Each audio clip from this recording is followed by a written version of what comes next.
no one uses PeerTube. Statistically, like, sure, we might get a couple hundred views on each video, but a couple hundred views for us is statistically almost nothing. Like, we get hundreds of thousands of views on YouTube each month. So it's really statistically nothing. Now, the reason why at least Techlore, and I'm guessing Nate, has PeerTube is because we care about offering alternatives that people can interact with that gets them away from YouTube, because we preach getting away from YouTube. Oh, wait, you serious? Let me laugh even harder. Let's just take a look at these alternatives that Henry supposedly offers. Interesting how Techlore is only active on 3 platforms, including YouTube. Meanwhile, there are 6 platforms where Techlore is no longer active. Offering only one privacy alternative seems a bit hypocritical and extremely lazy. Speaking of laziness, do you know why Henry hasn't uploaded any more content to Odyssey?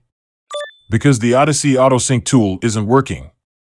And apparently, it's just too difficult for Henry to manually upload his content, despite only being 2 or 3 videos per week. In other words, the Techlore team is too lazy. Aside from PeerTube, it's not like it costs you any money to host content on other alternative platforms. Odyssey, BitChute, Rumble, and Minds are free to upload content.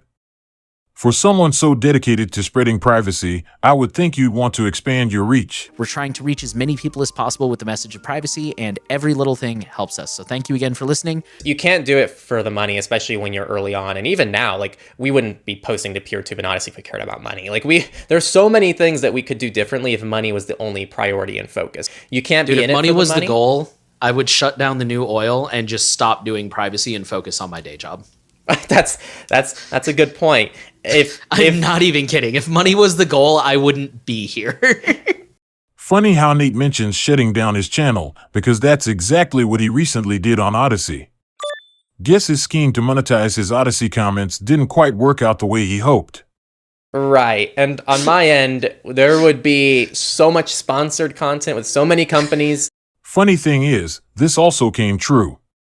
If we take a look at Henry's videos in just the last 6 months, you can see at least 50% of them are sponsored. Don't just take my word for it. You can hear it from Henry himself.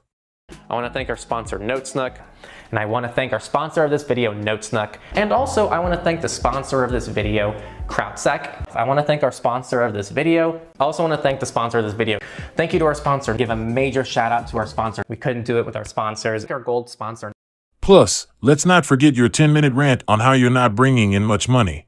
I was going to say, you could also just install uBlock Origin and pay the creators directly on like Patreon or something. No one does that though. Like, and you know what? I'm getting tired of hearing about it because people don't do it. Right now, like we make more money from YouTube ads, which isn't much, by the way, than on Patreon. Even though most creators, ad revenue isn't even their main source of income, it's still more than what people are willing to dish out. If ad revenue was cut off right now, we would be a little screwed right now. Like on our ends, like we would really need to like improvise and find other revenue sources at the moment. We wouldn't like die, but it would be a big hit and it would like hurt us for a few months for us to like figure out what to do. And yet after all of that, you're trying to convince viewers you're not in it for the money.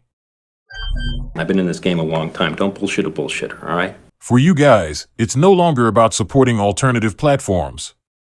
It's all about money over principles.